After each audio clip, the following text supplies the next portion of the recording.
Aristotle was a Greek philosopher, a student of Plato and teacher of Alexander the Great. His thought in multiple fields was considered definitive for millennia, and his work in ethics and politics is still widely influential today. He is one of the greatest thinkers in the history of Western philosophy. Human flourishing. Flourishing is the highest good of human endeavors and that towards which all actions aim. Eudaimonia is a property of one's life and considered as a whole. Aristotle expresses it directly with the first sentence of his first book of his Nicomachean Ethics, that according to him, happiness consists in achieving through the course of a whole lifetime all the goods, health, wealth, knowledge, friends that lead to the perfection of human nature and to the enrichment of human life. Aristotle puts everything back to the ground in claiming that this world is all there is to it and that this world is the only reality we can all access.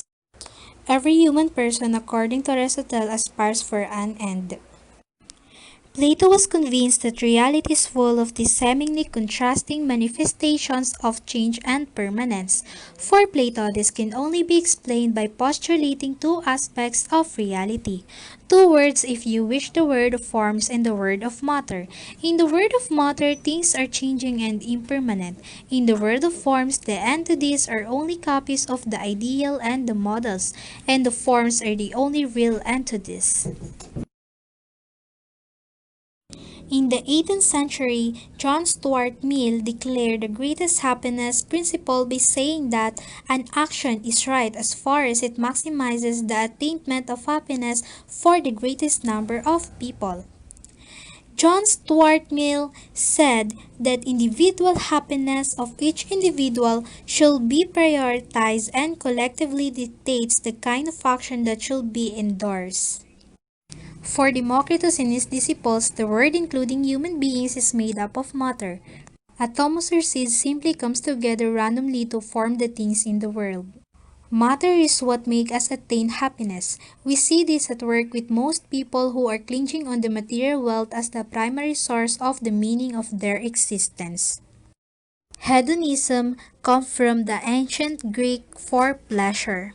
Hedonism is a school of thought that argues seeking pleasure and avoiding suffering are the only components of well-being. Eat, drink, and be merry, for tomorrow we die, led by Epicurus. This means that life is about obtaining and indulging in pleasure because life is limited. Stoicism is another school of thought led by Epicurus. The Stoics expounded the idea that to generate happiness one must learn to distance oneself and be apathetic. The original term apatheia precisely means to be indifferent.